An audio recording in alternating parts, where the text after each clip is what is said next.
So welcome everybody to the second hour of Mindshifters Radio. Today is Wednesday, February the 17th, 2021. And our call-in number is 563-999-3581. And press 1, and that puts you into queue to talk to us. And we'd love to hear your comments and questions because that makes this your show. And while we're waiting on Michael to dial in, he's actually still down in Florida, and I'm here in Virginia, so he should be dialing in very shortly. Thank you, Lisa, for that information. I did put a note in. And yesterday, the main reason, besides Michael being in meetings and everything all day, but then I was able to get my dad in, have conflicting feelings and emotions and thoughts about it, but I was able to get my dad in to get a COVID vaccine, number 1, and he's done great with it. He has not complained about his arm. He's not had any kind of like fevers or chills or any kind of thing like that, so I'm thankful for that. And just hold the space that continues to go well. My younger brother, who is my only reprieve, he'll take Dad for a week about every 3 months to give us an intermission. And the reason he does that, he works out of the country for 45 days and then he's back in for 45 days. And they have some really strenuous, they have to be tested and they have to be quarantined and all that coming and going from the country. And so there's a few days that he can't have Dad there, but he really wanted Dad to be vaccinated before he went back to his house this time because neither he nor his wife have had the vaccine. And he said, as careful as Michael and I are with Dad, he would feel terrible if he came to his house to visit and then came down with the virus. So he asked that he be vaccinated before he take him in March. So that kind of pushed me in the direction of getting him vaccinated and just hold the space. Everything goes well with that, and so far so good. And Michael, I see you have joined us now. Welcome. I have. Hey there, dear heart. How are you? Doing well. Doing well. Oh, good. Well, I'm sitting here in sunny Sarasota, Florida, with a friend, Dr. John Laurence. He's treating me to some supportive therapies in his clinic, so I'm sitting here doing a vitamin C drip. And ready to rock and roll with our book, Why Is This Happening to Me Again? I'm so blessed the universe reserved this title for me. And in our conversation with our character Richard in the book, and Richard is a composite of many people that I've known. No one individual covers all the stories we tell in the book, but basically we're having a conversation with Richard and helping him to distinguish the difference between reality and actuality. Most people have been brainwashed in this culture to believe that we have a set of peepholes called eyes out of which we look onto a world, and we see the world out there. And nothing could be further from the truth. If you look scientifically at the eye, what you see is a receiver. You see a device that receives frequencies of light, information, and according to what that information resonates within the individual, the mind literally generates the world that we visually perceive. The eye has little to do with that process except as kind of like a computer, it's an input keyboard.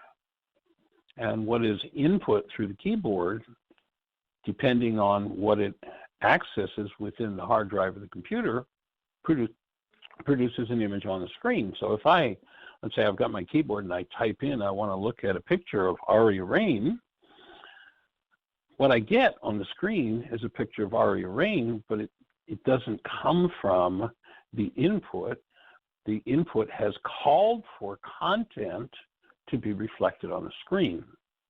So input from our external world resonates content within the mind, and the mind literally generates the world that we see.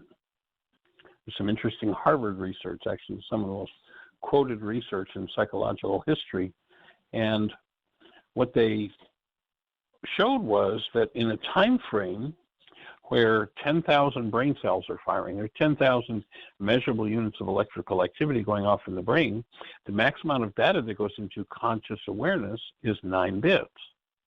There was a very small framework of data literally is converted into visual images, and the brain producing those visual images shows us not the external world, but what the external world resonates from within us.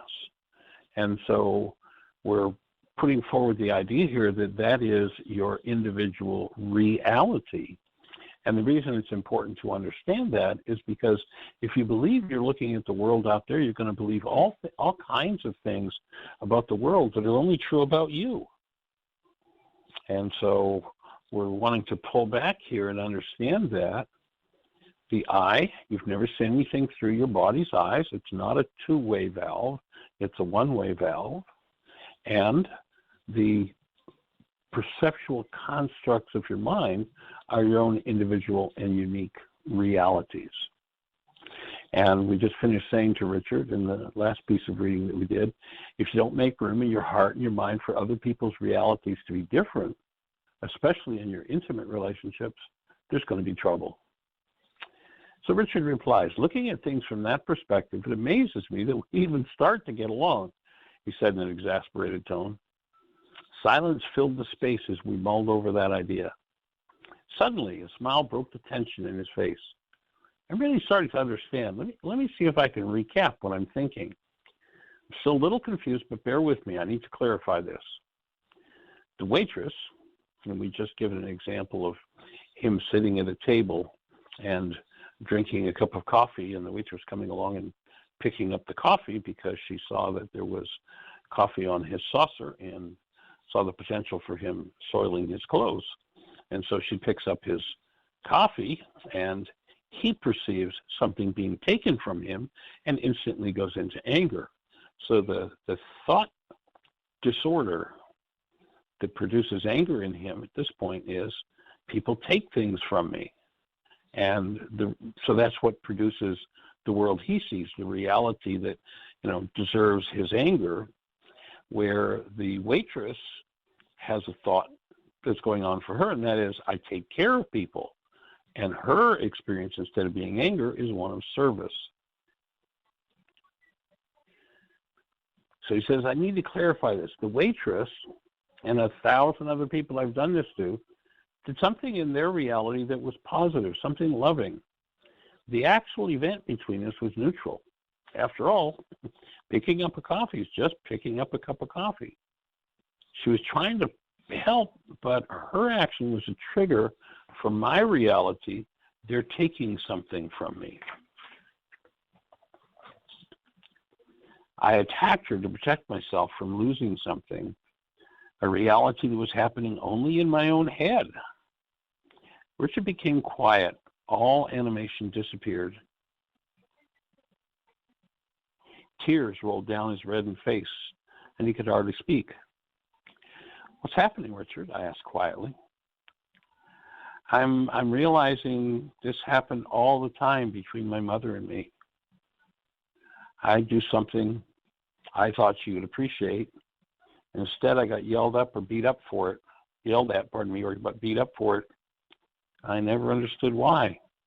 No matter how hard I tried, I could never get it right. Living with her was like walking through a minefield. Several still moments passed before he spoke again. I wonder how many people I've destroyed with this same behavior. How many times have I treated others like that and not realized what I was doing? Man, I don't think there are enough apologies in the world for the people I've acted that out with. Do I feel stupid, he mumbled to himself. Another long silence followed. Finally, I spoke. Sounds like perhaps you felt destroyed by your mother. No. I love my mother. Why would you say that? As I listened to your clarification process, It's a very powerful. You keyed into at least one of the reasons you attack so readily. You do it to protect what's yours. Your next step was to see that attacking was a pattern you learned from your mother. Listening to your perceptions of the interaction with her tells me a lot about the content of your mind. When I explained to Richard that the perceptual output of a mind always tells more about the content of the perceiving mind than about the perceived world, it made sense to him. He acknowledged that he felt devastated by his mother, and in spite of pretending that they have a great relationship, he avoids her even to this day. And so we get to take a look in just this little tiny window of conversation with Richard, a very common event, and that is that the perceptual constructs formed in relationship to a power person, in this case what Richard's been describing, is his power person, as we discussed it in our codependence to interdependence work. And as he is waking up to his replaying the ability, or the energy that he learned from mother to attack, that he's replayed that throughout, sounds like just about every relationship in his life. And that's what we find, is that if we never review the way that our power person interacted with us, if we never acknowledge or admit the devastating impact of that on ourselves, then we'll go on passing on that devastation to others until that is really, truly looked at honestly in the light of active present love and processed out of the system. Until it's forgiven, there's going to be a replay of that over and over and over. Really, it's the whole title of the book, Why Is This Happening to Me Again? Or some people will call Heartland looking for the book, and they're looking for this book called Why Are They Doing This to Me Again? And it can be really difficult to own that I'm the one doing that to another. And the reason for that is because when we replay the power person behavior, we never replay it in its most accurate form. We never replay it of mother's reaction to me devastated me, and so I devastate everybody when I get into that state. That's not how the mind replays it. The mind replays it as we saw with him and the waitress, is, well, I'm just protecting myself, never realizing that the mode of protection he was using was devastation of another. If you can think back in relationship to your power person and see where you felt devastated, then rest assured, if you never honestly look at that dynamic and forgive it in your mind, then your behavior will be devastating to the people around you. Now, whether they accept it or not is up to them, but that energy of devastation that was absorbed from the power person interaction will tend to replay and replay and replay. And oftentimes with the people that are dearest to us. So becoming conscious of the underlying dynamic, and one of the ways to become conscious of it is to really honor truth enough in yourself to really be able to look at those things and look at them in a context of active present love, rather than in the context, as Richard did. He got to see his power person dynamic sitting in a restaurant drinking a silly cup of coffee. I mean, it was a perfect opportunity for him to, if he were in honor of truth enough, to own and drop into the hidden part of the mind that holds that kind of devastation energy, bring it forward in the presence of conscious, active, present love, and allow that energy quite literally to be transmuted, to be removed. And so it takes two things happening simultaneously for healing to occur. We need to be willing to look at the raw root truth of what the energetic experience was in interaction with our power person. And at the same time, love must be conscious, active, and present in the space in order for healing to occur. So when you understand those principles, then sitting in a restaurant, drinking a cup of coffee can be a major healing experience in your life. Any circumstance, if we're really paying attention, literally any circumstance where any form of hostility or fear comes up. Now, you'll notice that what the ego mind does when its hostility or fear comes up is it's got a whole story of justification, and they deserved it. He knew that the waitress deserved it because she was taking something from him, and he was ready to puke all over her. If you find yourself ready to puke on somebody, maybe it's time to start to recognize on a new level that you get the original, they get the carbon copy, and you want to stop it. You want to put an end to it. Because if you continue in that vein, it's your own energy field that first is re-traumatized by the unconscious replay of those dynamics. And of course, the tool of forgiveness becomes the key tool here, because when the mind produces, as we just watched with Richard, when the mind produces a particular perceptual construct, for him it was, she's taking something from me. That construct only shows up because the mind holds a goal. Now, if the mind held the goal for him sitting at the table drinking his coffee, if the mind held the goal for truth and healing to show up, when the waitress came, what his mind would have showed him was, and his intuition would have showed him is, there's some coffee in my saucer. This woman's here to support me and to, give me a fresh cup of coffee, not take something from me.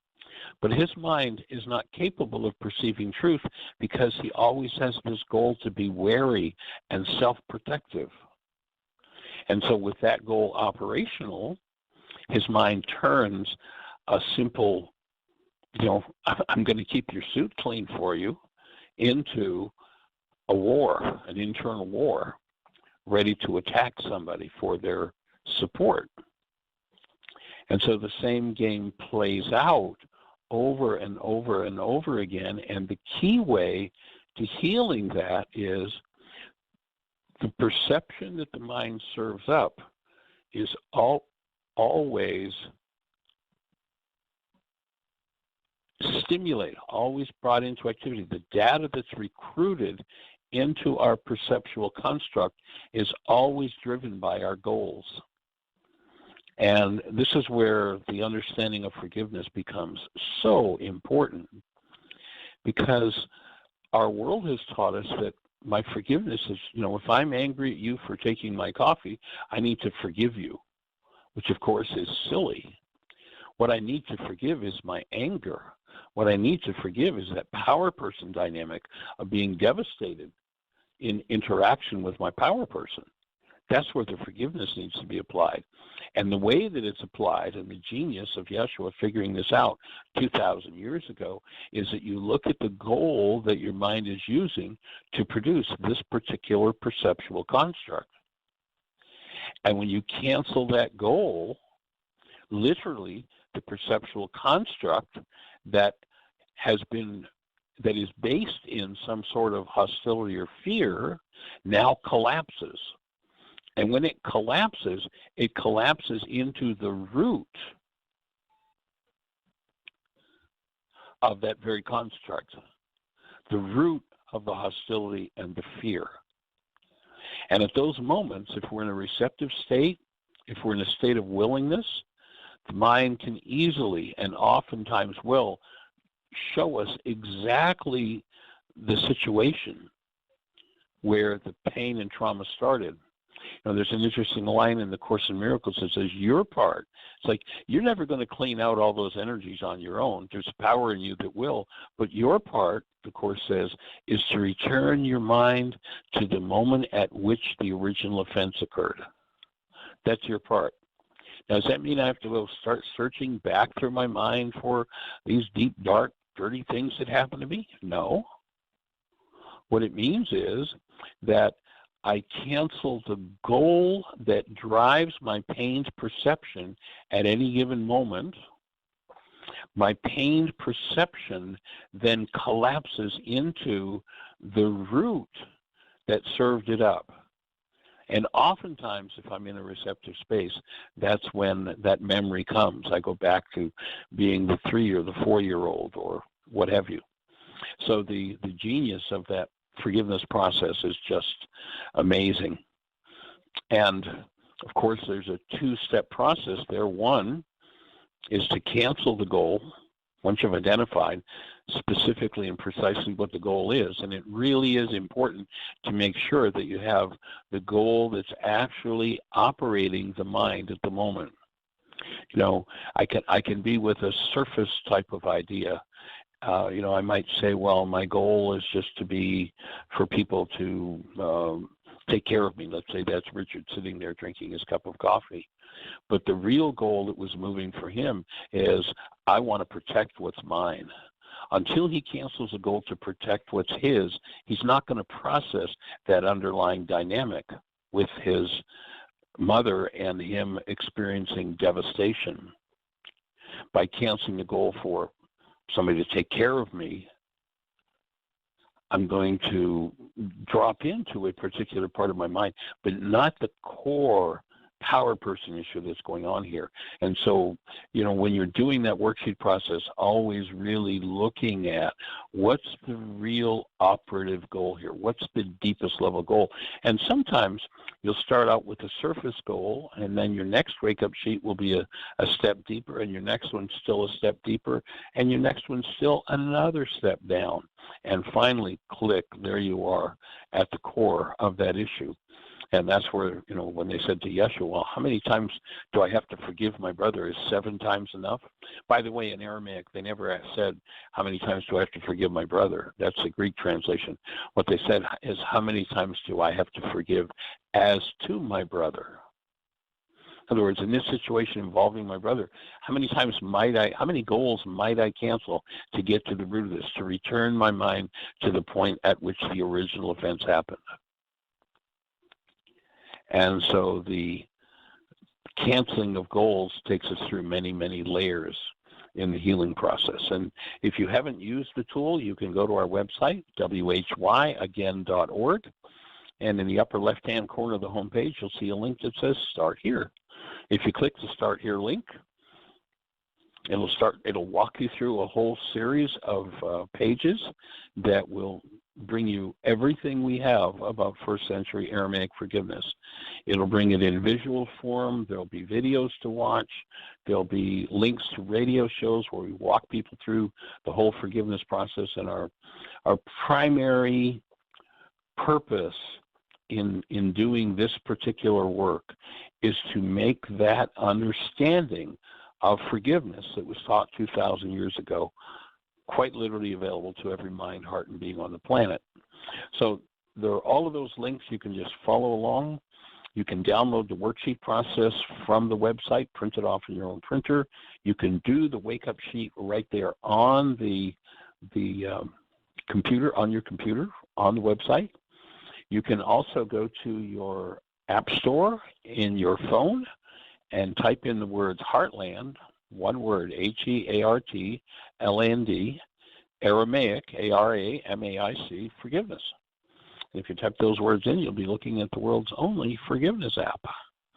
And we're here to support you in understanding that to the absolute fullest and putting it to work in your world.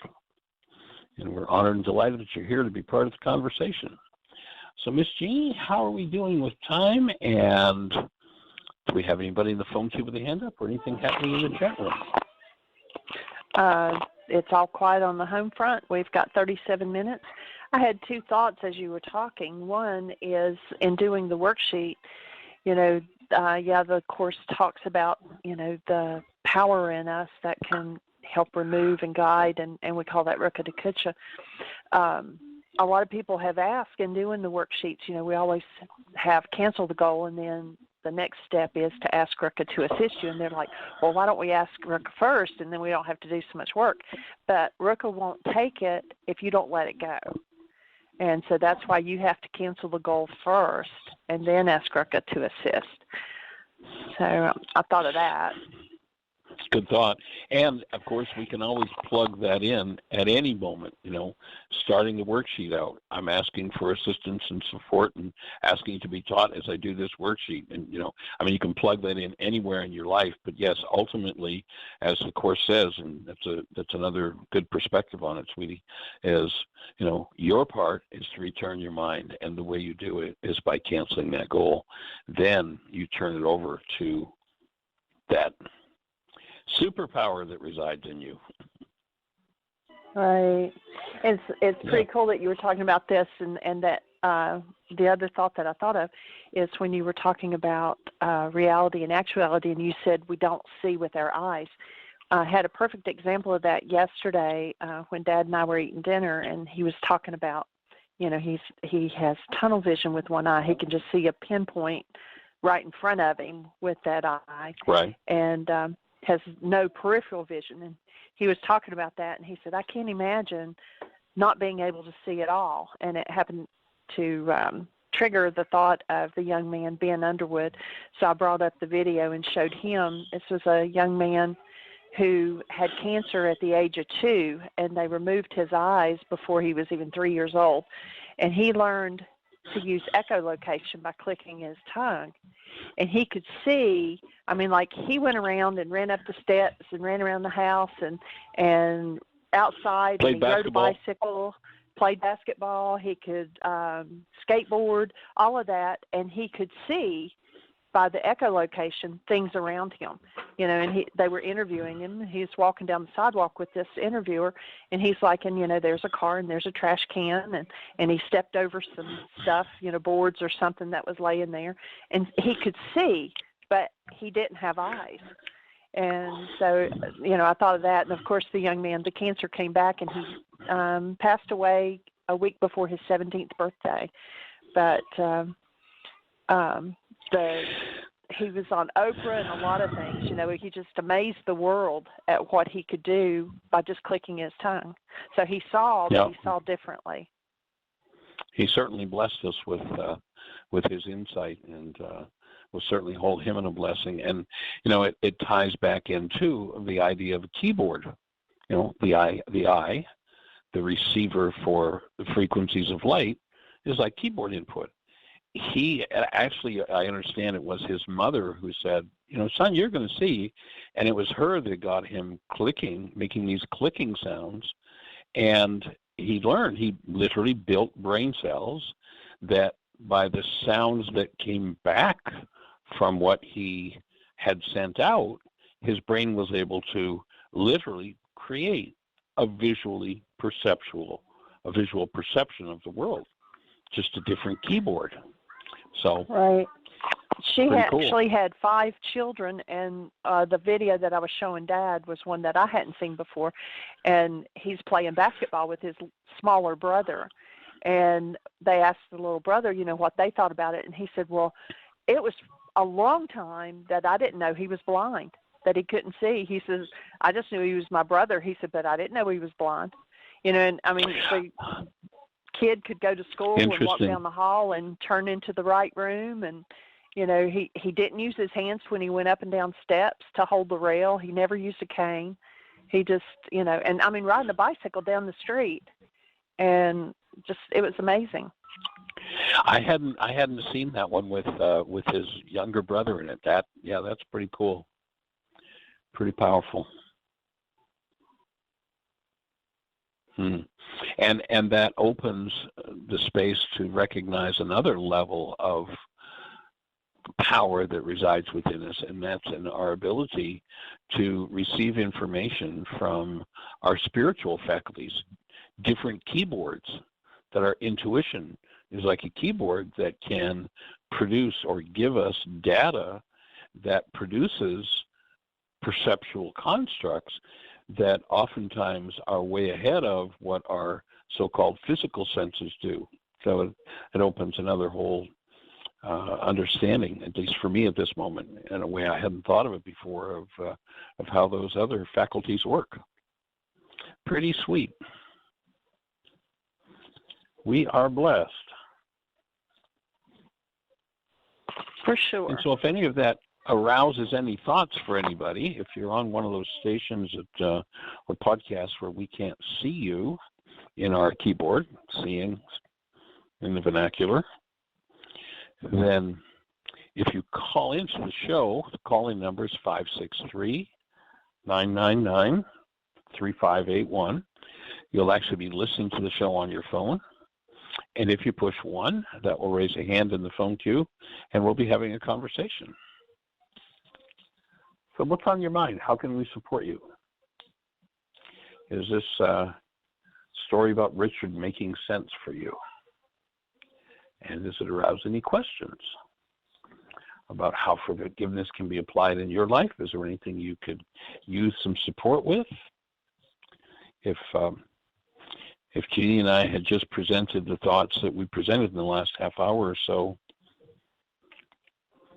in a local platform in your hometown, we're down at the local library or church or university or jail, and you're sitting in the audience, and Jeanie and I had just had this conversation, and we walked down off the platform. What would you be going over to Jeanie and saying, well, Jeanie, what about, or what would your what about be as I walk down off the platform? What would your question be? And the whole idea of this show. Oh, great. Let's say hello. All right. Area code 808. You're on the air. Yeah. Good morning. Good afternoon. Whatever time zone you're in. Aloha. We are in Eastern, so it is theoretically afternoon, the way we've got it made up anyway. Who knows? Maybe our friend from Thailand is on the radio show. Can she tune into the radio show in Thailand? Oh, absolutely. She's had anybody in the world that has anybody in the world that has an internet connection can listen to the show and access everything we're doing, which I'm just wowed by the technology. It's pretty amazing. Oh, whoever thought that the world was going to turn out like this? My goodness, it was beyond. It's really beyond imagination. It is. So I have a few pretty questions that have come up for me in the process of doing all these worksheets that we're doing in 14-week. Great. In the old days, you used to talk about hostility and fear, and now you're talking about hostility as a drug. And I've been curious as to what the process has been that has brought that to the fore of your definition in your consciousness of it being a drug. Well, it was an insight that came back. It's just a matter of weeks ago, maybe 3 months ago, that came as an insight. And, I don't really recall all the factors that came into it. It was a piece of work that I had done, and I don't remember exactly what it was about at this moment. And I think somebody on the show was talking about anger, and it was like, oh, I got it. So this really isn't a feeling in the system. It's just an anesthetic. It's just a way of anesthetizing ourselves against the pain that we want to hide. So it just, it was just there, and I don't have specific recall of all the things that went into developing it. Okay. Let's see. Okay, here's another question. Is our kuba, our intention to love, innate or cultivated? Well, kuba is defined, in the frontal lobes of the brain we have Rachma, which is to filter over intentions. Kuba is in the back of the brain and is a filter over perception. And it's just there. So I guess we'd say it is innate. However, because we live in a culture that hasn't really supported us in it, for most people it's become something that's not even known about or not available. So it's something that we can then cultivate the use of once we're aware that it's there. So I guess it'd be kind of a combination. If we're oblivious to it and we haven't utilized it and we have a tendency toward hostility or fear, for most people it's just going to kind of disappear from their lives. But it is an operating part of the mind that I can exercise through an act of will. And that we're in the process of building awareness about it, the existence of it. Did I get the definitions of Rachma and Kuba backwards when I said Kuba was in the intention to love? Well, you tied in the word intention, but it really isn't tied to intentions. Rachma is the filter over intentions. Kuba is the filter over perception. All right, I got it backwards. Not exactly, right. but... I heard you define perfect love, which is the phrase toward the end of the worksheet that is capitalized, as Rachma and Kuba combined. Correct. And I would like for you to talk a little bit more about that. Well, if you look at, in the scriptures, there's a phrase that says, perfect love casts out fear. And what they were talking about there is that Rachma and Kuba, set in concert with each other, produced this condition in the mind that was called perfect love. And at that point, the mind can't produce a fear-based reality. Whatever's going on in the environment, if Rachma and Kuba are set, the brain cells keyed to fear just aren't available. The mind is not going to generate a perceptual construct based in fear when Rachma and Kuba are active, because only one filter over intentions, one filter over perceptions can be active at a time. And when it's active, the other two are excluded. So over perception, if Rachma is set, then all of the data that the mind uses in building its perceptual construct is going to be keyed to love. If hostility is active, then all of the data that's available to the mind for producing its perception is going to be keyed to irritation. It's kind of like the algorithm. It's kind of like the algorithm. That would be, that would be a way of saying it, I think. Yeah. And then fear, the data is all keyed to threat. So, when they said to Yeshua, how do we tell where somebody's at? He said, look at their fruit. The fruit that we can most readily look at to tell what's active in our minds is our perception. So if perception is serving up something threatening, I know that my mind is locked in fear. If perception is serving up something irritating, I take somebody I'm feeling threatened about, and then the threat drops away, and all of a sudden I'm irritated at them, I just shifted into the hostility filter.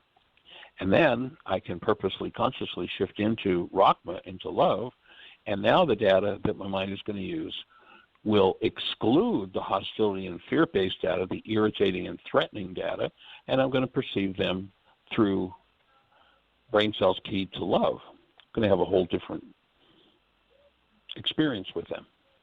And that is a choice. Same object of attention. It is a choice. For most people, it's not. It's just automatic pilot according to whatever the culture has brainwashed them for, but it can become a choice, yes. Okay, well, that's my perception. Now, one more question, and then I'll let someone else come on.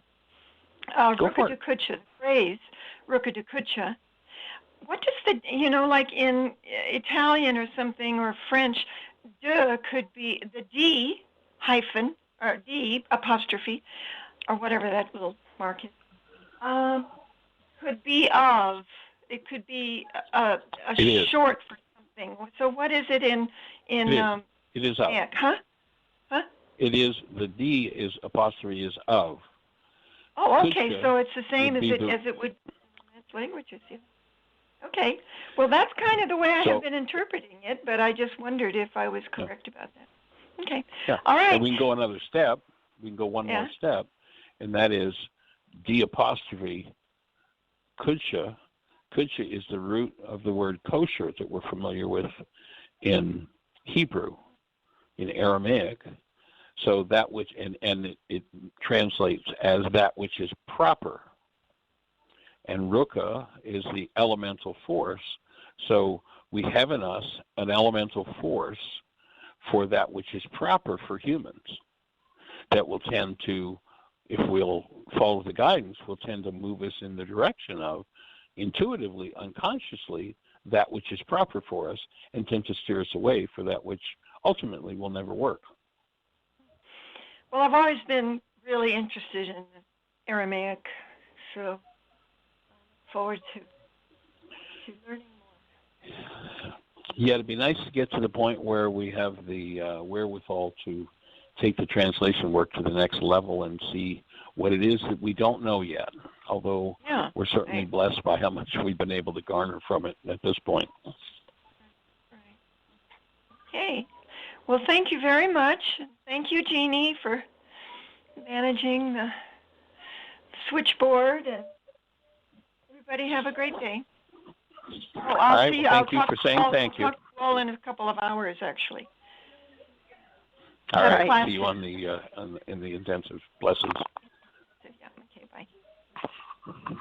And also in 2014, for that entire year, we did Aramaic Fridays. So every Friday on the radio show, Dale Allen Hoffman was on there with Michael discussing all the different Aramaic idioms and everything. So those shows, I'm putting a link in the notes for today, but you can go back to 2014 and listen to every Friday, and it was about the Aramaicisms.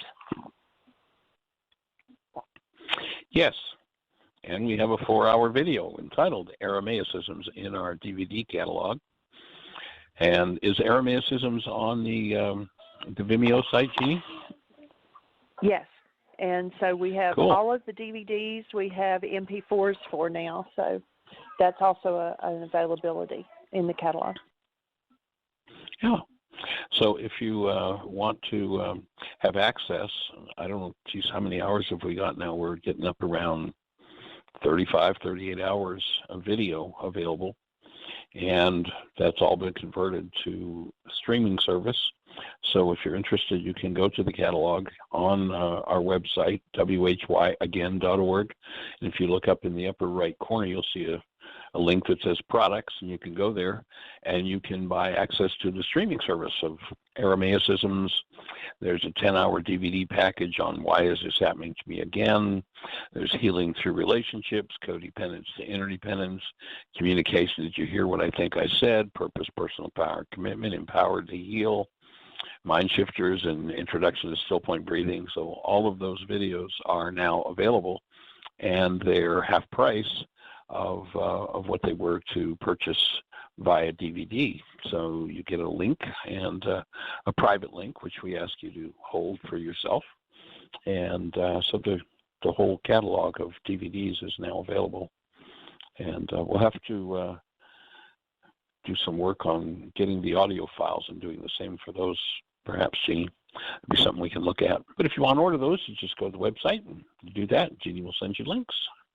And once you've purchased that link, it's yours permanently. You can watch that video as often as you want to. It's yours. And beyond that, if you're out there in listener land, how can we support you? What's on your mind? What's your question? Something specifically about the forgiveness process, about the Aramaic understanding of it? Something going on in your world that you could use some support with, some guidance through the worksheet process, or some of the subtleties of the process of awakening? If so, you push 1, we'll be having a conversation. And I would love to hear your sweet voice and be able to support you in deepening your understanding of these absolutely amazing tools that were put down upon the earth about 2,000 years ago, and that we've been culling from the Aramaic and bringing forward to the best of our ability on a global scale. And of course, we've got 10 years now of archives of shows. As Jeanie said, 2014, every Friday was Aramaic Friday. I think there was one Friday that we missed there. Some kind of a glitch happened, but otherwise, there are 52 weeks of Aramaicisms, or Aramaic conversations with Dale Allen Hoffman. And the archives go back 10 years now, so we've got, I don't know how many hours, well over 3,000 hours you can go back and listen to. And we cover, just about every topic you can imagine that we've touched on in this work. And in the last months, we've gone into depth about different aspects of the work. And so if you go to the website, whyagain.org, and as you get to the website, there's a microphone in the middle of the page. If you click that microphone, it'll take you, if you drill down, it'll take you into the archives, and by date you can select exactly what it is you want to access, what date you want to listen to. And Jeanie has, on hundreds and hundreds and hundreds of those shows, a synopsis of what the show was about. Some of the shows we don't have any synopsis, and if you happen to listen to one of those shows, and you would just make a few notes of just, you know, what the topics are that are covered, and send it to Jeanie. Her email is jeanie@whyagain.org. If you send her your synopsis, then we'll link it to that show and say thank you for that, so that it's more and more available to folks. So delighted to be sharing it with you. I'm going to go under laser for my ears. I'm done. Probably an hour. Okay. They're going to pull that out once you're done, and you go and see that. Okay. Perfect. Thank you. And then you want to meet back at the house? All right, we have a hand up. We'll do it. Okay, let's go for it. Have a Sure. area code. Sounds good. Area code 610. You're on the air. Susan, hi. Welcome, young lady. Hi. This is a question about how our denial shows up in a physical way. And I've been fussing about this left arm. I've been seeing a chiropractor, and Michael, I'm very interested in the energy work that your friend is doing down there. This man is extremely gentle, and his bookshelves are full of all the stuff that we all are reading. He's doing your kind of work. And he works on my spine and just barely touches me, and his hands are literally hot. But yesterday I went to see him, and he took hold of my ailing arm, my arm that feels as if the sinews are all mixed up in there, and there's pain in the shoulder, and this is a 3-year-old injury, and why hasn't it gone away?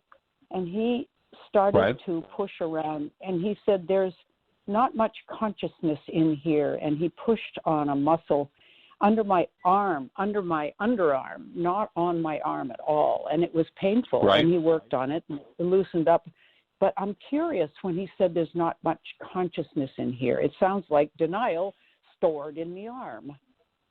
So if you could say something about that. Yeah, I would hear that as my listening to that would be, what I hear him saying is that there's a shutdown of the flow of energy there. And, I see. You know, if we define life as the flow of energy through us, which I think is one of the best definitions of life that I've been able to come up with yet, is that it is the flow of love through us. If there's a restriction of that, then the cells aren't going to be as functional as they're designed to be. And am I willing to remove whatever blocks there are? You know, great line in the Course in Miracles is you need not seek for love. You need only seek, find, and release the blocks you've put in to the awareness of its presence.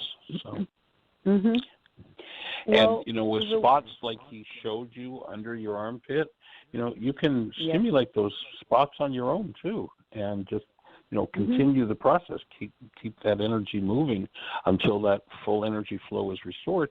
And or it can be really helpful to just prod around yourself and find tender points and just push on those tender points. They tend to be where there are blocks, and you can open those blocks up and restore the flow, or the consciousness, as he calls it. You know, there's a cool story in the Hindu tradition when Tim and I were studying it, and it was about a fortress that was protected by soldiers standing in a circle around the fortress, shoulder to shoulder and facing outward.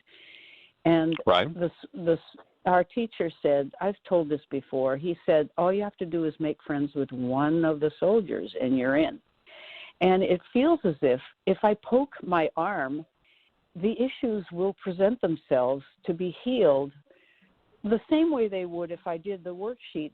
But I've been doing worksheets and the healing hasn't been effective.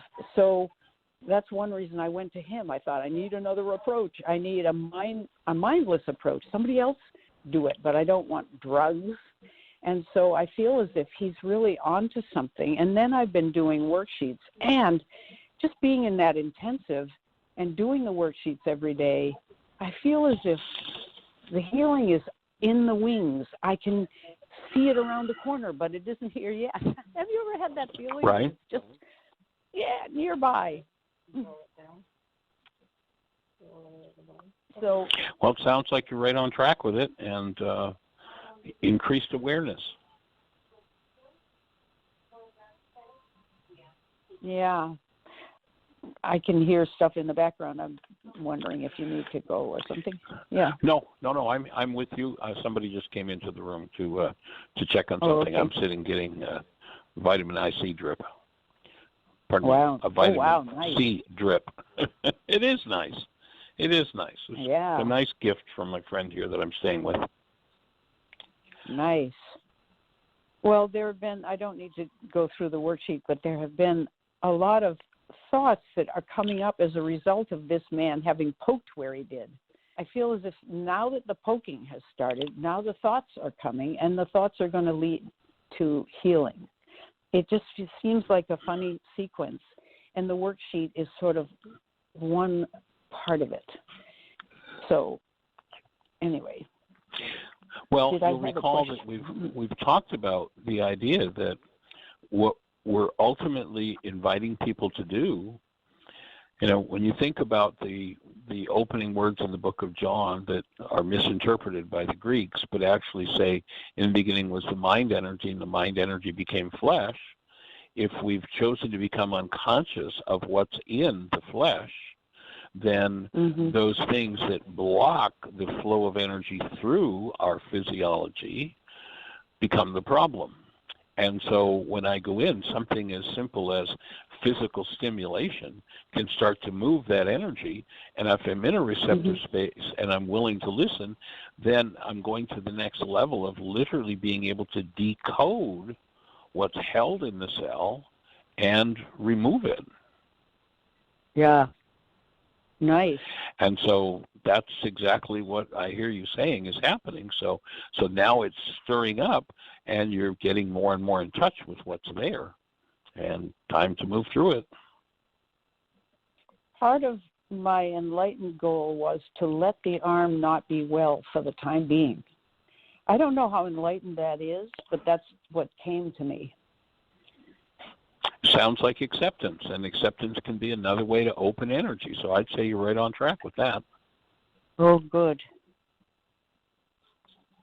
Right. This goes hand in hand with letting go of my pendant relationship with my son in particular. If I've had the equation, if he's okay, I'm okay. If he isn't okay, I'm not okay. And so how about a mind shifter? Okay. I'm ready. So how about it's safe and healing for me to be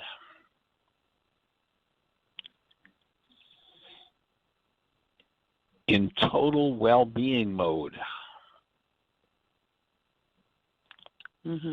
especially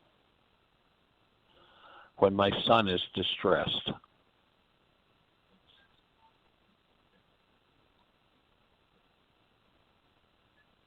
Wow, that's very similar to a mind shifter I gave myself, which is I can be well even when he isn't well. And it has helped hugely. But and I was telling you about this the other day, I was really depressed for a while, which is one of the symptoms of healing on your list. And I thought, it's because I'm out of my moorings. I don't have any moorings. These are things, these are habits, these are ruts, and I'm forming new thought ruts, good ones, I hope. And the allowing that's been going on, to allow him to go through his process. I haven't been checking in with him, and he hasn't been checking in with me so much, which means something really wonderful is happening. I think he's feeling a kind of freedom from my concern. I'm just imagining this, but then I hear from my grandson, boy, he's talking about going part-time. He's talking about fixing up the big garage as a workshop. He wants to go into business as a carpenter and as a designer of furniture with me. This is the grandson talking. I'm thinking, and Right. he's also starting working with a therapist who does furniture with me. This is the grandson talking. I'm thinking, and Right. he's also starting working with a therapist who works with doctors who are suffering just the way Jonathan is. And I'm thinking, all of this came without my effort, without me doing anything. This is huge revelation. So thanks Sweet. for listening to all that. Yeah, it is. Hey, nice way of letting go. That's awesome.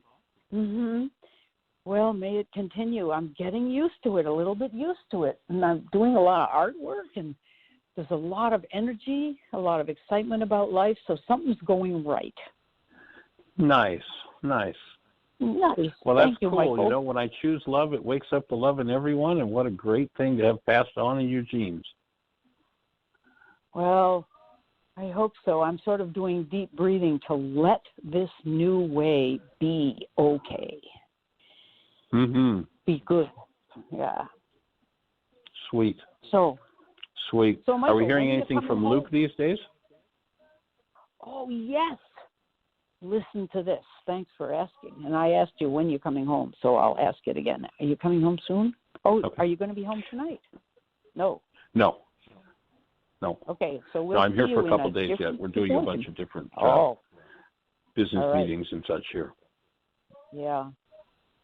Well, I sent out a Valentine to Luke and all my grandkids, and it's some artwork I was doing. They're called co-voodles, which are doodles made during COVID time. And I've been posting them on Facebook. They are ridiculous, but they are so fun. It's like knitting. It's mindless feeling of the cutting of the paper and then making a collage thing out of it and posting them on Facebook for the fun of it. And I sent one to him, and he wrote back. Oh, his girlfriend wrote back. He's not writing, but she's the communicator. And she said, Luke has a job, and he's also mentoring a little boy twice a week for a couple hours each. He's playing with this little boy who needs a dad.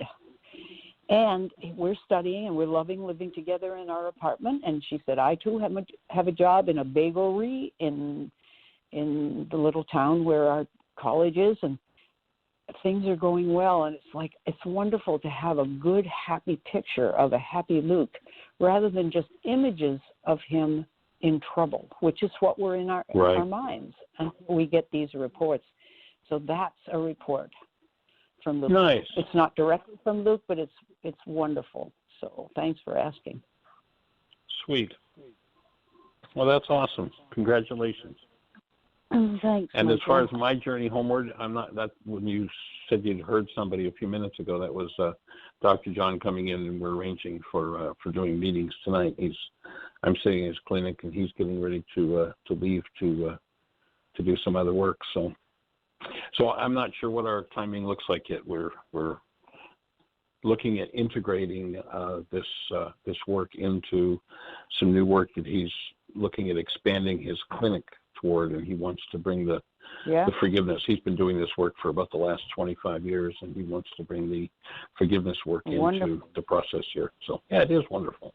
That Expansion. is great. That's exciting. Would you spell his name? I wonder if my friend would know about him. My chiropractor, he's an energy worker. Right. Yeah, it's Dr. John Lorance, Lieurance. And he has a website? I think the name of his clinic is the Center for Regenerative Medicine. I just put a link in the notes. Jeanie, Perfect. you are unbelievable. She's on it. Yeah. Okay. Regenerative what? Health? Medicine. Medicine. I believe that's the name of it. That may not actually be the technical name of it. It is. Jeanie just It's put a link in, regenerative medicine. Oh, good. Cool. Thank you, sweetie. Oh, great. Thanks. All right. Well, are you honored going to be and on delighted tonight? to have the Are we going to conversation. see you tonight? Oh, yes. Oh, absolutely. Yes, I'm there. I Yes, thought ma'am. you might be playing hooky. and leaving it No, all. John's in the class I'll be coming too. John's in the class as well. Oh, He's good. part of the intensive. So. Oh, yeah, Yep. you said that. Oh, cool. I'd be eager to pay attention to who he is and love to meet him. Yeah. Okay. Yeah, sweet. Cool. All right, young lady. Well, thank you for chiming in, and glad to be on the team.